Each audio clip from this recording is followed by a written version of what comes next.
Okay, so this is the final lesson. Let me share my screen. Go to today's lesson. Yeah. So over the past sort of three lessons, we've been sort of building the individual sub-circuits. And so basically today what we're going to do is we're going to put it all together. And here what I show is the final circuit. And there's a lot going on, but I think we've been gradually building up to today. So um, hopefully it we've learned a lot over the course of this project.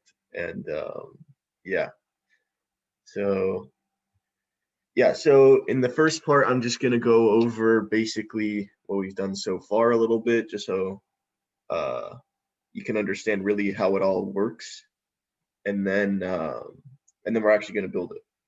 And then also I'm gonna help anyone who hasn't gotten it working before, because if the sub-circuits from before don't work, then I don't recommend trying to put it all together, because then it's going to be like impossible to debug, right?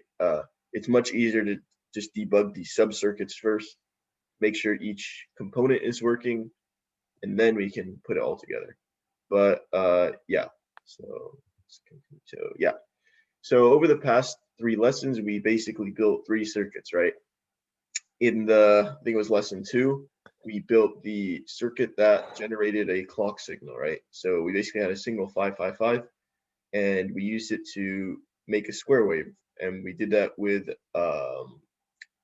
basically an RC circuit, right? So we had a capacitor and a potentiometer, and those basically control the time constant. So based on the value of the potentiometer, right, the capacitor would take longer or shorter to charge, and that controls basically how long the clock signal is high and low, so we can have different basically frequencies. That was the first circuit, and then after that we built the sound synthesis circuit, and we basically took those ideas from the clock signal circuit, and what we did is now we basically put two of them together, and using two, that enabled us to control not only the frequency of our signal, but also the duty cycle. So basically what we did is we have a configurable pulse wave, right? And that basically enables you to create all kinds of cool sounds. So that's why it's like a sound synthesis circuit, right? And then we also talked a little bit about sound, but yeah. And then last lesson, we talked about how you can actually build the sequencing part of the circuit, which is like the counter, right? So basically, we just used the 4017 chip, which just outputs uh, basically it has 10 outputs, and it outputs high on each one whenever the clock goes high, right? But we configured it so that we can only have 8 outputs, because our circuit only has 8 outputs. So those are the three circuits we built. And basically today what we're going to do is we're going to show how to combine all them. We actually already combined the counter with the clock last time, but yeah. So basically, this is kind of an interesting picture, right? If you remember from the first lesson, we built this super simple circuit, right? Just one, uh, like a power source, a resistor, and an LED, right? And then by the end of today, hopefully, or whenever you are able to get the final circuit working, you'll have this, right? And I think I showed this in the very first lesson, saying we're going to gradually progress up to this. But I don't know, I just thought this was a kind of a pretty cool thing to see, like where you start and then where you ended at. And this this is not a trivial circuit by any means, so don't worry if it's still a little shaky. But just remember, at the end of the day, we have three sub-circuits, right? On the right here, we have the sound synthesis circuit, and then here we basically have the clock and the sequencer, uh, right? So yeah. So like I was saying, the goal of this lesson is just to combine those three circuits, and in order to do that, we can't just hook up a wire between them. We need a few more components. namely BJTs and diodes, which I will talk about. And then basically that's going to make the final circuit, which is able to play 8 tunable sounds at a configurable rate, right? Which makes the melody. Because as of now, you have a circuit which can basically, generate sound, but it's sort of just constantly buzzing, right? And then you also have a circuit that can light up LEDs in a sequence, right? But we want basically in the final circuit, basically every time the LED lights up, you also want a certain sound to play, right? So I'm going to show that how we're going to do that. So yeah, we already combined the clock circuit with the counter, right? To generate a sequence. Now somehow we need to basically combine this sequence with the sound synthesis circuit so that we can also play a tone at each step, right? And so let me just show you the diagram. So this is like a super sort of high level drawing. So this is what we have, or this is what I've built up until now in the lessons, right? I don't know if you guys have gone to this point, hopefully you have. But over here on the left, right, we have the sequencer, right? So this is the 4017, and these are just, the LED outputs, right? And then over here on the right, we have the sound synthesis circuit, right? Which is just 2 5/5s, and then you have a potentiometer to toggle the duty cycle and one potentiometer toggle the frequency, right? And then this is just the speaker. So somehow we need to add these two together, right? So that we can build the final circuit.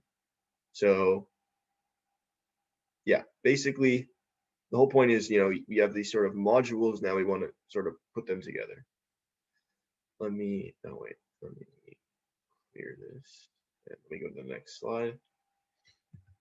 So to do that, we're basically going to do, this is what we want to do. So let me annotate on this.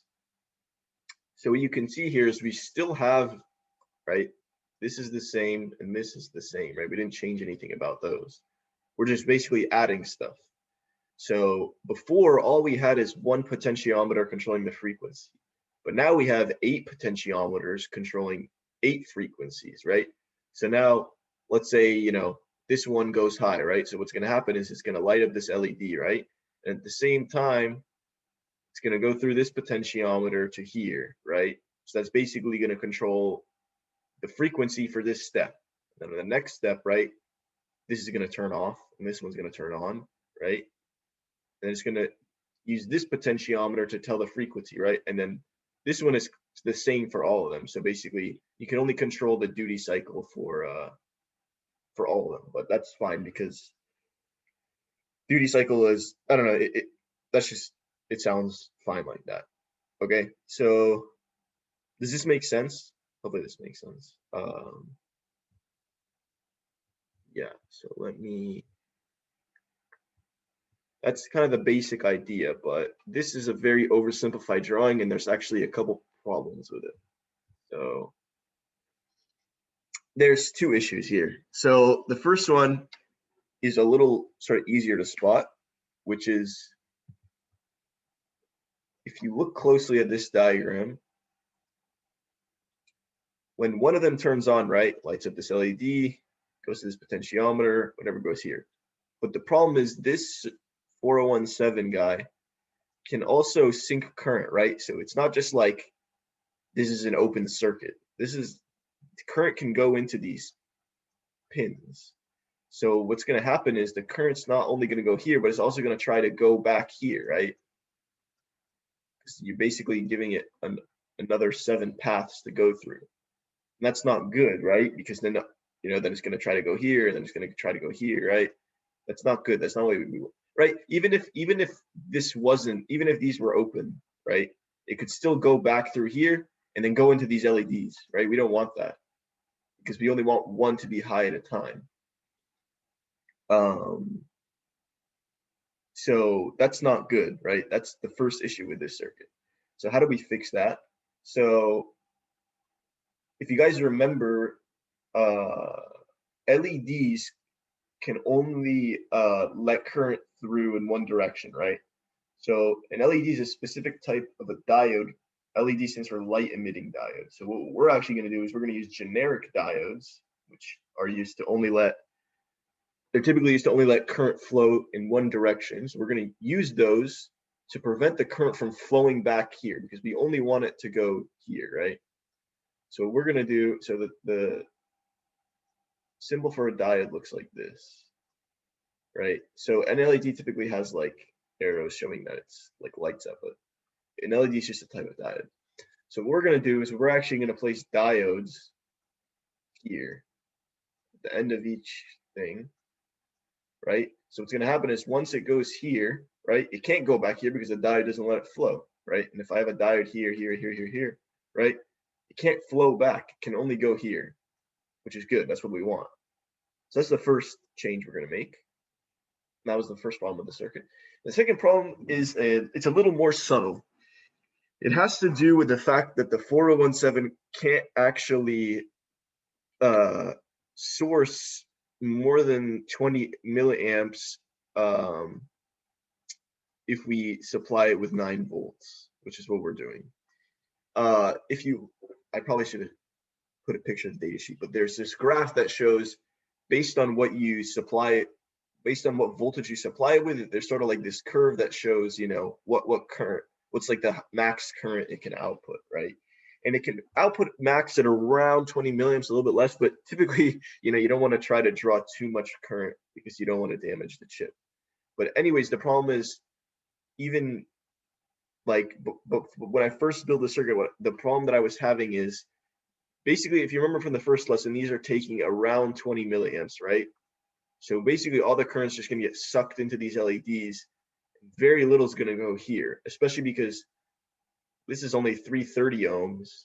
And these are, you know, I mean, you could make them less, but typically they're like, you know, several hundred, like maybe like 200 kilo ohms at some point, right? So very little is going to go here. So the problem with that is if very little current, little to almost no current goes here, especially if you can't supply that much current, what's going to happen is these capacitors are going to charge very, very slowly. And what you're going to get is a frequency that's basically just inaudible, which is not what you want. I mean, it's a little hard to kind of analyze this. It's not very trivial, but from my experience, it doesn't really work unless you somehow boost the current, or the alternative is you switch these guys with 1 kilo ohm resistors, which I mean, I could have just done the project that way and we wouldn't have to boost the current, but then these guys are much dimmer when you have 1Ks. And the reason that 1K fixes this problem is because then these draw less current, right? These draw like, I don't know, like 10 milliamps or something. I don't remember the exact calculation, but or actually less than that. But anyways, that could fix the issue. But then these guys are dim, and also I don't know. I just felt like it would be a good way to introduce, not introduce, but a good way to show you how you can use BJTs in your circuit to boost current. So we're going to do, if you remember from the first lesson, we had kind of the same issue, right? We wanted to fade an LED using a capacitor, but what was happening is we were sort of in this with the situation where if we made the resistance low enough so that the LED would light up, the capacitor would discharge way too fast and the fading would be like basically instant, so you couldn't see it fade.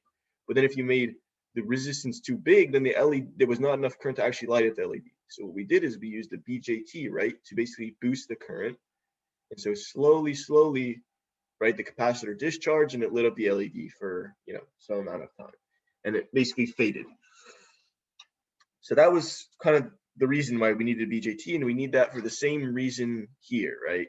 Because we don't have, this guy can't supply enough current, so what instead we have is we take the 9 volt and we take a BJT.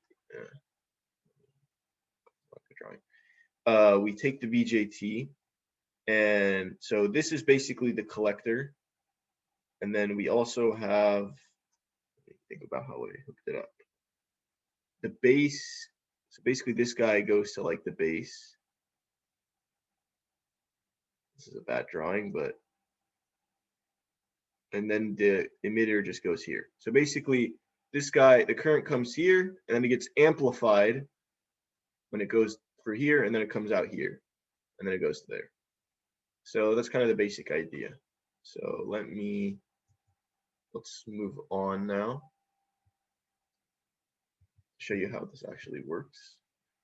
So those were the two issues, but we solved them. So this is just a picture of a diode. It's similar to an LED, right? Because an LED is just a specific type of diode.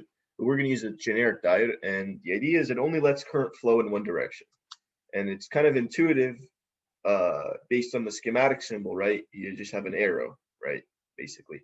But in real life, this is kind of what a diode looks like. You'll have I guess it kind of has a similar shape to a resistor. It's usually a little smaller, but there will usually be some sort of stripe. So our diodes are orange and they have a black stripe at the end. So this is how you want to orient the diode if you want the current to flow to the right. So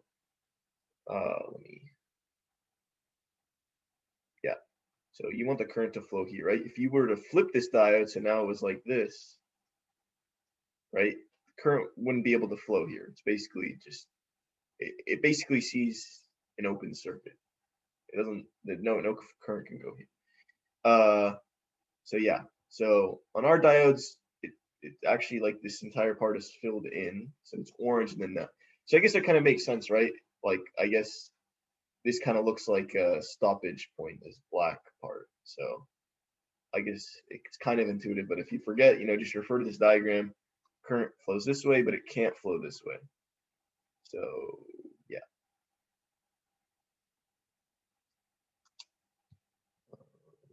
And if you want to remember again that idea of forward voltage like we talked about, then you can go back to lesson 1. It's kind of like this. These diodes also have the same idea that you need some minimum amount of forward voltage to sort of activate them. But I mean, we don't really care because we're just placing them in our circuit that's already sort of active. We already have a like 9 or so volts. Anyways, so this is the circuit that you should have now, ideally. And so let me draw again. Okay, so this is the sound synthesis circuit. And then this is the clock. And then this is the counter, right? I made a couple changes to the thing. I made some mistakes when I hooked up the wires, but this should be right. So let me just go over this one more time, just to sort of make sure everyone understands it. So I guess what you can think of like as the starting point is the clock, right? So basically we have 9 volts coming here. So first of all, every chip has 9 volts, right? Every chip needs to have 9 volts to basically work. So basically we have 9 volts here, but what happens is the resistor leg is here. So the current comes here, right? Goes to here, and it goes to this potentiometer, and it goes to the capacitor, right? It charges up the capacitor. But if you remember, so this is also connected to this guy, which is connected here. So pin 2 and 6, that's our feedback. So pin 2 initially sees the low, so that enables the capacitor to start charging, right? Then, the capacitor charges, which kind of looks like that, right? And then it reaches 2/3 the source voltage. So I don't know, let's say 6 volts, right? Once it reaches there, then what happens is basically this guy, pin 7, turns the discharging capability on, basically, right? So that the capacitor will start discharging. But remember, while the capacitor was charging up, pin 3 was high. So right, so this is pin 3. So while it was charging up for, I don't know, let's just say 1 second, for that entire 1 second, the clock was high. Okay, the clock was high. So when the clock is high, right, that means this, whatever is the current, someone in the chat. So large electrolytic at the top left, 10 micro, oh yeah. So all the electrolytic capacitors there's 2, there should only be 2. The electrolytic ones are 10 microfarads. And sort of just like a informational sort of thing, you won't be able to find, you typically won't be able to find ceramic capacitors, which are these guys, that are, or you might, but they'll probably be really expensive. But typically, for small capacitor values like under 1 microfarad, you use ceramic, and then above that, you'll use electrolytic. So yeah, and the main difference between these is that, I mean, obviously they're different on the inside, but the idea is the same. But the main difference is that electrolytic are polarized, so it matters which direction you place them, whereas ceramic are not polarized, so you can put them whichever direction you want. It's not super important to really like know all the intricacies. I mean, I don't really know all the intricacies, but I guess if you're planning on building circuits in the future, that's just something to know. So yeah, so basically what happens is, you know, we have the high in here, right? So the clock is high. So I guess it just triggers the first input, right? So I think we hook it, whatever. We just hooked up the first input to here, right? So now this LED goes high, right? So it's bright, right? So it's high for 1 second. Then this guy goes, this guy basically just goes low, right? Or wait, I think I did this wrong. Sorry, the 1 second is from here until the next. Let me draw it here. The clock looks like this. So the period is actually from this point to this point. So so I don't know. This triggered the next LED to go high, so it's high until the next rising edge, right? So basically, it's high from here until here. Let's just call that 1 second, right? And so, so what happens is, you know, the capacitor starts discharging, right? And then the capacitor starts charging again, right? Because remember, this is feedback, so it's just going to look like this. I wish I had more room. But the capacitor just goes like this. Kind of. That's kind of what it looks like. If my oscilloscope was working, I would have just showed you that, but it's unfortunately broken. So, but anyways, that's the idea. The capacitor is just constantly charging, discharging, and basically lining up is the clock signal, which looks like this. Right? So basically, whenever whenever the clock is high, that's kind of like when the capacitor starts charging. Or when the capacitor starts charging, that's when the clock is high. So now on the next cycle, when the capacitor starts charging again, this is going to go high. That's a rising edge. That's going to trigger the counter to increment. So now this guy's going to go high, right? And this guy's going to be high for, you know, 1 second until the next rising edge, right? And so trying to think of it like everything at the lowest level is really hard to visualize. So it's easiest just to think of things sort of in modules, right? We know that the clock, so once you sort of understand how the clock works, you can just think, okay, the output's going to go like this. I don't even have to think about the capacitor, right? And I know how the 4017 works. The 4017 looks for these guys, these triggers, right? So every time I have a high, basically just increments. So here, then here, then here, right? So then once you understand the 417, you can just think, okay, whenever basically you can just say, okay, whatever, whenever my clock goes high, I'm just going to go to the next one, right? And if I change this potentiometer, right, that basically just changes the frequency of the clock. So it's going to go faster or slower, right? So that's what we've done up until now. So hopefully I've sort of really ingrained that into you guys so this makes sense. So now we have this other sound synthesis circuit, right? And I'm not going to explain that because I think we went over that pretty in depth, and it's kind of like the same idea. We just have two clocks, right? Basically, whenever one goes high, or sorry, whenever the first one goes low, that triggers the next one to start charging up. And so basically that essentially controls the frequency because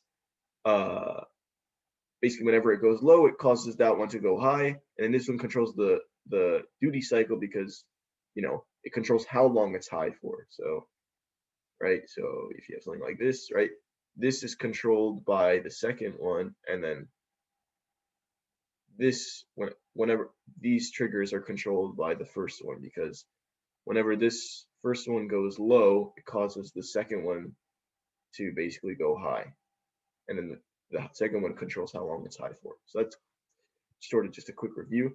But basically, now we need to connect these two. So how do we do that? I sort of already talked about it, but now I think this one, yeah, it's this one. Remember, this one controls the frequency. So what we're actually gonna do is we're gonna remove that guy, and what we're actually gonna do is multiply it by 8. So we're actually gonna put one here, one here, one here, right? We're gonna put one on every single one. And then the output is actually just gonna, instead of this, we're just gonna take the output here, right? That's what these guys are for. These are basically, if you remember, we had basically all the potentiometers, or all the outputs funneling to one spot, right? And we're gonna put diodes here just so that the current can't flow backwards. But basically, you know, all these guys, like there's gonna be another pin here. So basically, it's going to go here and here, right? But it's also going to go here to light up the LED. But the idea is we're going to have all the potentiometers hook up to one thing, right? And whenever it goes high, that's just going to, these guys have the same exact functionality here, except now we're just, right, we want people to control 8 different frequencies. So it's going to be the same thing. We're just going to have 8 of these instead. So I hope that makes sense. I know that was kind of a weird explanation, but it'll be clear in the next picture. But now I kind of want to talk about how to actually assemble this circuit. But so I highly recommend, if you don't have your current circuits working, actually, you know, just don't add anything if you don't have your current circuit working, because it's going to be impossible to debug. So yeah, make sure you have these 2 subcircuits working first. But let's assume you have it working. Let's look at what's next. So, okay, so what's the difference between this picture and this picture? I moved some of the wires slightly, and I put some diodes. So let me highlight specifically what I did.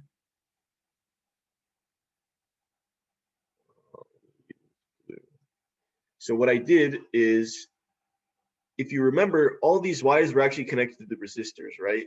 So like this used to be over here. What I did is I moved them 2 to the left. So I moved it from here, or not from there. I moved it from here, and I moved it 1, 2 to the left, right? I did that for every single one. 1, 2 to the left. Every single one is moved 2 to the left. So that's the first thing you want to do. That's just going to make it much more convenient and easier to put the rest of the parts into the circuit. The second thing I did is I placed all these diodes. If you remember, so our diodes don't look like this. Ours are actually orange with a black stripe, but it's the same idea, right? You have a diode and then a stripe. You want the stripe. Ours is a black stripe. If you look at the diodes, you want the black stripe facing the LEDs, right? Because we want the current to go this way, and we don't want it to go backwards. So basically what we have is we're placing all these diodes adjacent to the resistors. And the reason we place these wires here first is because, you know, they're underneath the resistors, and that would be really annoying to try to sort of shove your hand under there and try to place them. So that's why we placed it before. And really what these wires are doing is they're just connecting all the diodes together, right? So basically what we have is like 8 guys here, and they're all sort of funneling, right? They're all funneling to one node, right? And that node finishes right here, right? So then once you go here, right, you can't go backwards because they're just diodes, right? So that's kind of the point of, you know, why we have the diodes. And so basically that's the first step, right? I realize it's much easier to show how to build the circuits incrementally. So that's what I've sort of been doing for the last couple lessons.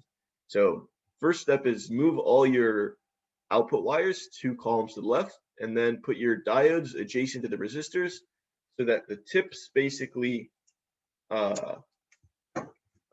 match up with the wire, right? So that they're on the same column. And make sure you have them facing all the right way. The resistors don't matter. I just put them like that so it would look nice. Okay, let's go to the next slide. So what's the difference between this and this? I basically just added the potentiometer and the BJT. So let's talk about how that actually works. So I just put one here, but we're going to put 8 of them. So basically what happens is, okay, this is a wrong drawing again. This should be, on our boards, this is actually the red wire. So sorry, this is wrong. This should be positive, right? This should be a plus. So just remember that this is this is the power rail. So basically, if you remember, the diode has, or not the diode, the BJT has 3, looks like this. Or,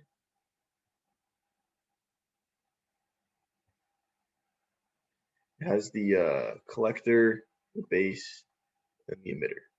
So the collector, which is this guy, is flipped. If you look at this is the flat side. If you look at the flat side, then the right pin is the collector. So the collector goes to 9 volts, which is our power rail. The center pin is the base. The base is basically just taking our input, right? This is our input, or the output line, right? And it's taking that current and it's boosting it using the 9 volts, right? And then basically the emitter is just kind of like the output. So now the output basically just goes here, right? And the output gets split. One part of it goes to the LED. The second part, goes into the potentiometer and then goes to the diode and then goes here, right? So yeah, I kind of talked about that before, but basically the only point of this BJT is to boost the current, right? What you can do if you want, it's not going to damage the circuit. It is try just not putting the BJT here and just hooking up the output directly here so that you don't boost the current. And what you'll see is that it's not going to work. It might work kind of slightly, but it's going to be really finicky and it's not going to be consistent, just because when you try to source close to the max amount of current, it's just not going to behave ideally. So basically what we're going to do now is that was the first one, and we're just going to put and then we're just going to put all the rest of them, right? So I just put 1, and I just put 7 more, right? And what you'll notice is that you're going to be missing actually 1 potentiometer, right? You'll say like, oh, I don't have enough. We actually do have enough, because you remember we have this guy, right? So we're just going to move it here, because this is doing the same thing as all these guys. We were just using it in this isolated circuit, but now we're connecting everything, so you're just going to move it over here. So show that, right? So right, so basically I just moved it here, right? I just moved the diode or the potentiometer there. And the second thing I did is I actually need to just move the leg of the resistor. So before, the leg of the resistor was going to the output of the potentiometer, right? But now the output of the potentiometer is actually going here, right? So it just goes like this, and then to pin 7 of this, right?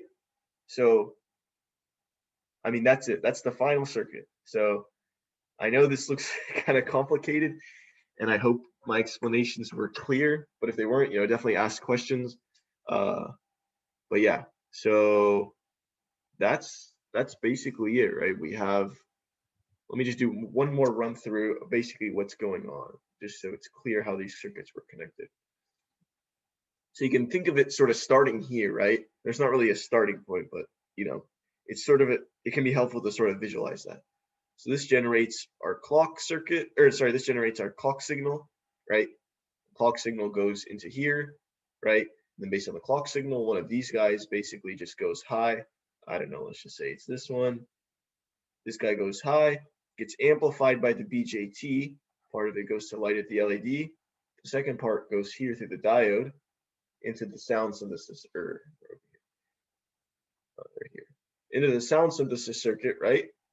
And then once we have basically current flowing here, we do what we did, before. It just charges up the capacitor, and then, it just triggers, and then, basically what I was saying before. Basically generate a pulse wave, right? And the pulse wave output basically is right here.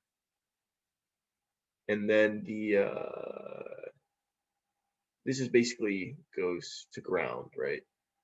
This potentiometer is just controlling the volume, but what you can think of it as is this is the speaker, like this is the output, right? And then you just have like a potentiometer, capacitor to ground, right? So you can just think of that side as ground. So yeah, that's kind of like the whole process. It just goes from here to one of these guys, only one of these guys at a time. Then it goes to here, the sounds of this circuit, and then outputs to your audio, and then back to ground. So yeah, so that's kind of it. One last thing I wanted to say, actually, let me see if I have any more slides. Okay, yeah, so these are the two circuits. I just drew both of them for whoever has whichever one. And I think I posted pictures for both. Or no, I guess I'm like, if you have the 556 and you need help, I'll show you how to hook it up. But these are basically all the circuits. And then one thing I wanted to mention, if your audio jack broke, this is how you can hook it up with alligator clips. If you don't have alligator clips, I can send you some in the mail. You know, it's not a big deal. I have like a bunch of them at home. So, you know, just message me and I can send them to you. If your thing broke. And yeah. So yeah, anyways, this has been this is the last lesson. I definitely had a lot of fun building this project. Hopefully you guys do too, and hopefully you get it working. And you know, once you get it working, you know, please like, you know, feel free to send me a video of it working, or you know, an audio clip of the sort of the melodies you're able to make, because it's actually, once you get it working, it's really fun to sort of, you know, twist the potentiometers and see what sort of cool melodies you can make. You can like play with this for like an hour. So, you know, definitely send me a clip of your thing working. That'll be great. So yeah, that's pretty much it. So now we can move on to, let me stop the recording actually.